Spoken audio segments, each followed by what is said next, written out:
სოლას მოვჭი და ეხლა გეტყვით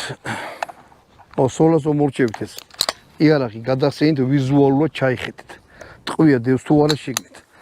დასხელტეთ მჭიდი შეინახეთ ჯიბეში არასოდეს ზედ არ გაუკეთოთ იმიტომ რომ ზედ რო გაუკეთოთ ვეღარ მიხვდებით ან დაგავიწყებთ ან ვიღაცა რეგვენმა შეიძლება რაღაცა ქნას გამუხტული იყოს წავდით ნახოთ თუ გავარტყი საერთოდ თან ვილაპარაკებ და გეტყვით რას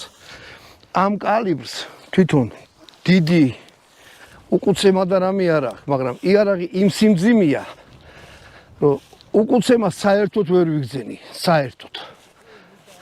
ხლა ვნახოთ ამას თუ გავარტყი რამე ოპერატორმა მითხრა რომ ზემოდან გადავიდაო ტყვიებიო მაგრამ